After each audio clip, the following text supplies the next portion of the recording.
दोस्तों, यह बताते हुए बहुत खुशी हो रही है कि बहुत सारे लोगों ने हमारे घुटने के एक्सरसाइज को करके और वह अपने आप को 100% ठीक कर लिया है।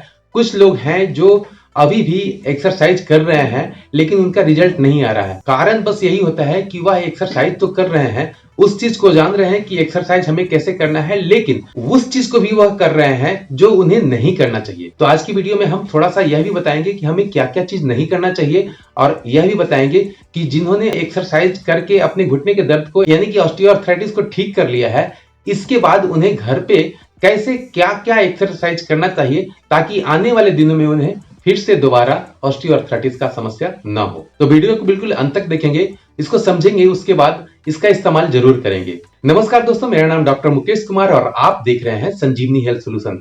तो आइए बिना देरी के हम वीडियो को स्टार्ट करते हैं।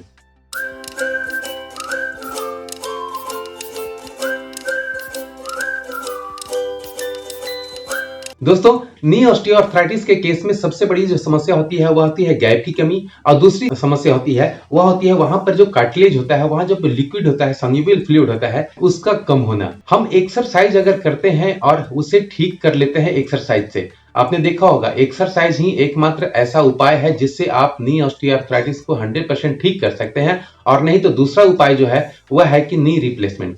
तो मैं तो नी रिप्लेसमेंट के बारे में नहीं बताऊंगा, क्योंकि एक्सरसाइज से जब मेरा काम हो रहा है तो रिप्लेसमेंट की जरूरत नहीं है।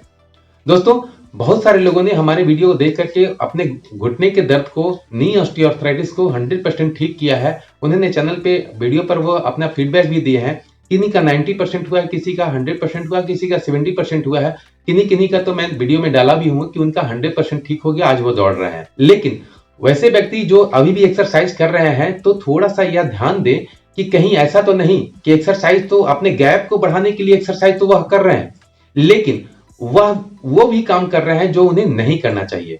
यानी कि बहुत सारे काम है जो हमें नहीं करना चाहिए जब आप एक्सरसाइज कर रहे हो। तो मेरे चैनल पे बहुत सारे वीडियो में यह बताया गया कि हम गैप की कमी को हम कैसे बढ़ा सकते हैं, और यह भी बताया गया है कि ऑस्टियोआर्थराइटिस में हमें क्या क्या चीज नहीं करना चाहिए। तो मैं तो कहूंगा कि आप दोनों वीडियो देख लें पहले। अगर आपको ऑस्टियोआर्थराइटिस नी का समस्या है तो आप पहला ये वीडियो देख लें जो आप स्क्रीन पर देख रहे हैं, या डिस्क्रिप्शन बॉक्स में मैं दे दूंगा, ताकि आप अपने घर बैठे ही उस एक्सरसाइज को करके घुटने के दर्द को ठीक कर लें।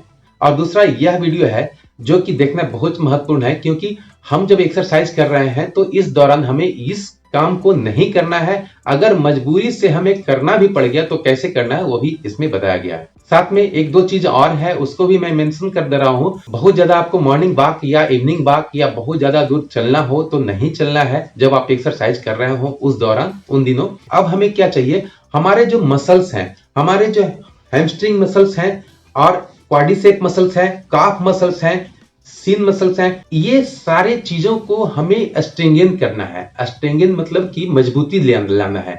मजबूती तभी ला पाएंगे जब हम एक्सरसाइज उसके बाद भी करेंगे। हमें बहुत सारे हमारे व्यूअर हैं जिन्होंने 15 दिन 20 दिन किया, उनका 90% प्रॉब्लम खत्म हो गया, उन्होंने एक्सरसाइज को छोड़ दिया और उससे फिर से रिपीटेड प्रॉब्लम होना शुरू हो गया।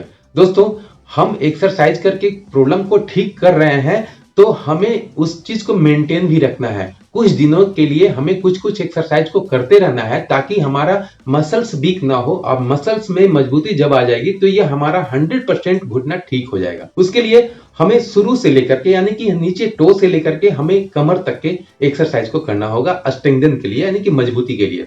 जो आर्क होता है, हमारा जो तलवा होता है, तलवा में आप देखे होंगे बहुत सारे लोगों का तलवा बिल्कुल फ्लैट होता है, और किसी किसी का देखते होंगे आर्क बना होता है ना, इस तरह से आर्क बना होता है, और किसी किसी का बहुत ज्यादा आर्क बना होता है। और आप जब पैदल चलते हैं तो वह भी बहुत महत्वपूर्ण है कि आपके घुटने के दर्द को बढ़ा ना दे। पैदल चलने के क्रम में हमें क्या करना होता है, इन तीनों पॉइंट पर, इस पॉइंट और एड़ी, यानी कि इन तीनों पॉइंट पर हमारा पूरा वेट हो, और दोनों पैरों पर हमारा वेट हो। उस समय बहुत ज्यादा देर खड़ा रहना है उस समय भी, और जब आप पैदल चलते हैं या घूमते हैं, टहलते हैं, उस समय भी। कभी कभी होता है कि हम जमीन पर जब चलते हैं तो हमारा पैर ऊंचा नीचा पे रखाता है, जिस कारण हमारा घुटना का प्रॉब्लम शुरू होता है। और यह जो आर्क देख रहे हैं, मैं अपने पैर का मैं दिखाऊं तो यह आर्क जो देख रहे हैं, किसी किसी व्यक्ति का यह आर्क बिल्कुल फ्लैट होता है। क्यों? क्योंकि उनका आदत है फर्श पे चलने का, पैदल चलने का, और फर्श पे बिल्कुल वह फ्लैट हो जाता है।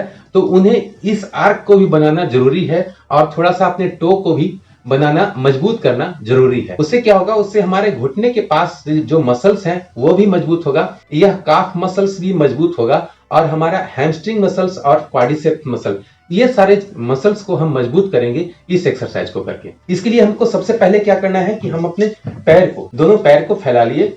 अब हम अपने टो को, यानी कि हमारा जो अंगूठा है उसको और बीच की उंगलियां जो है उसको चारों तरफ से हम फैलाएंगे, जितना फैल सके, और उसको अपनी तरफ खींचेंगे। सिर्फ इतना, हमें आगे इस तरफ कुछ नहीं करना है, सिर्फ हमें टो को यानी कि अंगूठे को आगे पीछे करना है। दोनों पैर को कर रहा हूं, आप देखेंगे इधर मेरा कोई एक्टिविटी नहीं हो रहा है, सिर्फ और सिर्फ टो यानी कि पांचों उंगलियां आगे पीछे हो रही है। इससे क्या होगा, आगे मैं बताऊंगा कि इससे क्या होगा। इससे हमारा जो आर्क होता है ना, यानी कि घुटने के ये तलवा के बीच में जो गड्ढा होता है वह बढ़ेगा। वह कैसे बढ़ेगा, ये जब हम कम से कम 20 से 30 रिपीटेशन यह करेंगे। टाइम भले ही लगेगा लेकिन आपको बहुत मेहनत वाला यह एक्सरसाइज नहीं है, आप इसे जरूर करें। ये अपने जैसे ही हम अपने टो को अपने तरफ खींचते हैं तो यह एरिया जो है आगे की तरफ बढ़ता है। ठीक है, तो इसके लिए, इसको आगे बढ़ाने के लिए, इस एरिया को हमें आगे बढ़ाने के लिए यह एक्सरसाइज जरूरी है। अपने टो को बिल्कुल अपने तरफ खींचेंगे और कोशिश करेंगे कि टो के बगल में जो फिंगर होता है उस फिंगर को भी उससे दूर रखें, यह दोनों उंगलियों के बीच में भी दूरी बना रखें और अपने पीछे तरफ खींचें। ठीक है, अब इसके बाद फिर आगे सिर्फ मैं अपने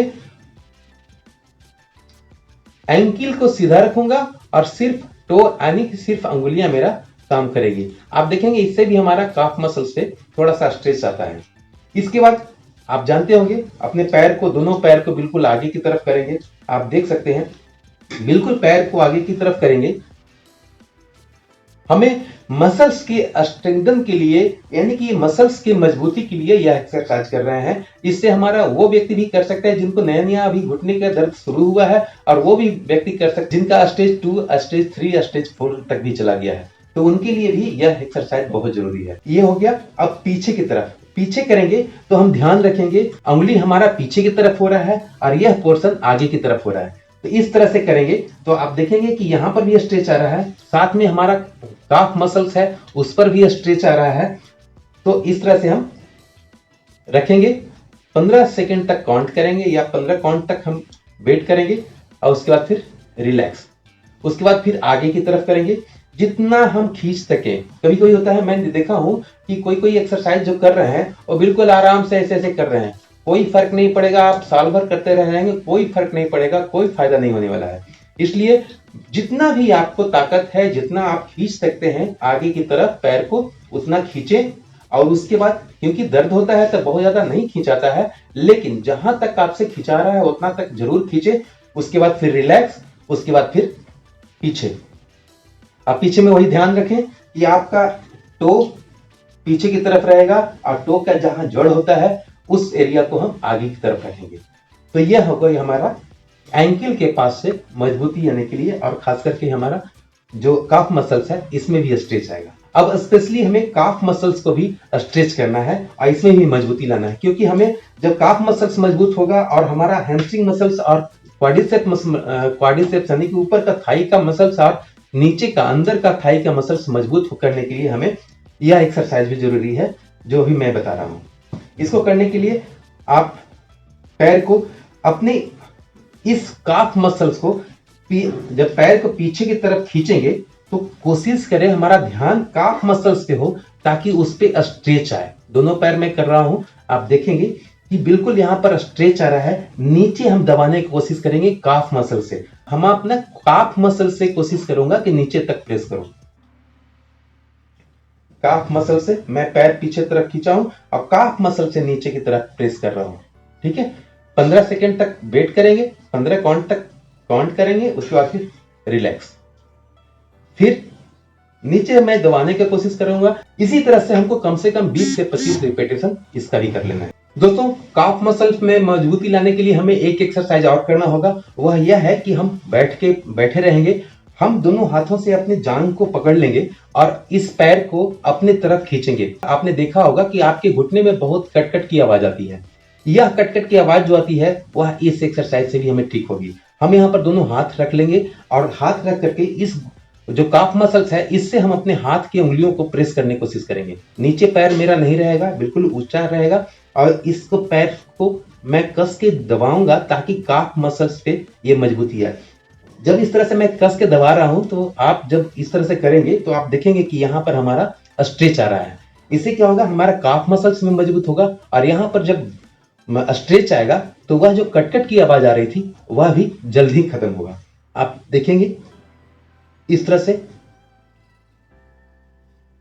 10 सेकंड तक रखेंगे और फिर रिलैक्स। पैर नीचे नहीं रखना है, बिल्कुल अपने हाथ से जांघ को पकड़े रहना है और इस काफ मसल से अपने हाथ की उंगलियों को दबाना है इस तरह से। ठीक है, अब मैं इसे कम से कम भी इससे भी 20 से 25 रिपीटेशन करूंगा ताकि मेरा काफ मसल्स में भी मजबूती आए और यहां पर जो कटकट की आवाज आ रही थी वह भी खत्म हो। क्योंकि कटकट की आवाज आने का मतलब ही होता है कि वह आने वाले समय में मुझे घुटने का दर्द होने वाला है। अब मुझे 2 एक्सरसाइज और करना है। उस एक्सरसाइज से हमारे क्वाड्रिसेप्स मसल्स को में मजबूती आएगा और हमारे हैमस्ट्रिंग मसल्स में यानी कि नीचे वाले पोर्शन में जो मसल्स है उसमें मजबूती आएगा और ऊपर वाले पोर्शन में जो मसल्स है उसमें मजबूती आएगा। इसके लिए मुझे पूरा बिल्कुल लेट जाना है। दोस्तों, इस एक्सरसाइज को करने के लिए हमें कुछ नहीं, एक पैर को मोड़ लेना है और दूसरे पैर को बिल्कुल ऊपर की तरफ ले जाना है और उसके बाद अपने पंजों के अपनी तरफ करना है। आप इस तरह से, मैं जिस तरह से कर रहा हूं आप उस तरह से कर सकते हैं। अपने पैर को बिल्कुल सीधा 90 डिग्री एंगल पर आप बिल्कुल मोड़ लें। हो सकता है आपके घुटने में दर्द अगर है तो इतना तक नहीं मुड़े, लेकिन जहां तक मान ली कि यहां तक ही जाता है तो आप उस समय यह कोशिश करें कि यह हमारे घुटने से बेंड नहीं रहेगा, मुड़ा नहीं रहेगा, बिल्कुल सीधा रहेगा। इतना ही जा रहा है, इतना ही उठाएंगे और इसके बाद अपने पंजों को अपने तरफ करेंगे। ठीक है, और उसके बाद फिर आगे, उसके बाद अपने पंजों को फिर से अपने तरफ करेंगे, उसके बाद आगे। इससे क्या होगा, हमारा क्वाड्रिसेप्स मसल भी मजबूत होगा और जब हम धीरे धीरे और भी पीछे की तरफ लाएंगे तो हमारा यह मसल्स यानी कि हैमस्ट्रिंग मसल भी मजबूत होगा। डेली बेसिस पर हमें कम से कम 1 से 1.5 महीना कर लेना है। अगर घुटने का दर्द ठीक हो गया है उसके बाद भी, और नहीं तो अभी घुटने का दर्द स्टार्ट हुआ है तो उसमें भी यह बहुत कारगर साबित होता है। क्यों? क्योंकि जब घुटने का दर्द होता है तो हमें मसल्स का वीकनेस के वजह से भी होता है। तो हम यह एक्सरसाइज करेंगे तो हमें जल्द ही वो रिकवर करेगा। तो आप देख लिए कि पैर मैं मोड़ के रखा हूं, बिल्कुल सीधा उठाया और बिल्कुल 90 डिग्री तक ले गया। 90 डिग्री आप ले जाते हैं तो ठीक है, अगर नहीं ले जाते हैं, जहां तक जाता है वहां तक ले जाए। 5 दिन 10 दिन जब करेंगे तो आप 90 डिग्री तक भी ले जा सकते हैं, ले चल जाएंगे। उसके बाद अपने घुटने को, अपने पंजे को अपनी तरफ खींचेंगे और आगे की तरफ, अपनी तरफ और आगे की तरफ। तो इस तरह से भी कम से कम हमें, और फिर नॉर्मल, इस तरह से हमें भी कम से कम 20 से 25 रिपीटेशन जरूर करना है। तो यह हो गया हमारा क्वाड्रिसेप्स मसल्स की मजबूती के लिए और हमारे हैमस्ट्रिंग मसल्स की मजबूती के लिए। इन सारी एक्सरसाइज को करने के बाद आप अपने घुटने के दर्द जो ठीक कर लिए थे उसे लॉन्ग टर्म तक ठीक बनाए रख सकते हैं। आप अपने मसल्स में भी मजबूती ला सकते हैं और अपने घुटने के दर्द को भी हमेशा के लिए ठीक कर सकते हैं। इसके साथ साथ आपको यह भी जरूर याद रखना है कि 7 ऐसे काम जो नहीं करना है वह वीडियो जरूर देखना है। इस दौरान जब आप एक्सरसाइज कर रहे हैं उस दौरान अवॉइड जरूर करें। दोस्तों, वैसे जानते हैं कि विटामिन डी की कमी नहीं होना चाहिए हमारे शरीर में जब ऑस्टियोआर्थराइटिस का प्रॉब्लम है। तो दोस्तों, इसके साथ साथ कैल्शियम के लिए मैंने पहले ही वीडियो में बता रखा है कि आप बादाम खा सकते हैं, आप अखरोट खा सकते हैं। बादाम अखरोट को 10 दाना या 8 दाना बादाम हो गया, 2 से 3 गिरी अखरोट का रात भर फूलने के लिए दे दें, सुबह पर छिलकर उसे खा लें और रात में जब आप सोते हैं तो आधा गिलास भी जरूर दूध पिए, जिसमें कि आधा चम्मच या आधा चम्मच से कम भी हो तो चलेगा। जो हल्दी पाउडर होता है वह डाल करके जरूर पिए। इन सारे चीजों को अगर आप करेंगे तो आप अपने घुटने के दर्द को 100% ठीक कर सकेंगे घर बैठे ही। दोस्तों, उम्मीद है कि वीडियो अच्छा लगा होगा और अच्छा लगा है तो वीडियो को लाइक करें, सब्सक्राइब करें, अगर चैनल पे नए हैं तो बेल आइकन को दबाकर ऑल नोटिफिकेशन ऑन कर लें ताकि भविष्य में आने वाला हर वीडियो आप तक सबसे पहले पहुंच सके। मिलते हैं अगले वीडियो में, तब तक के लिए जय हिंद, जय भारत।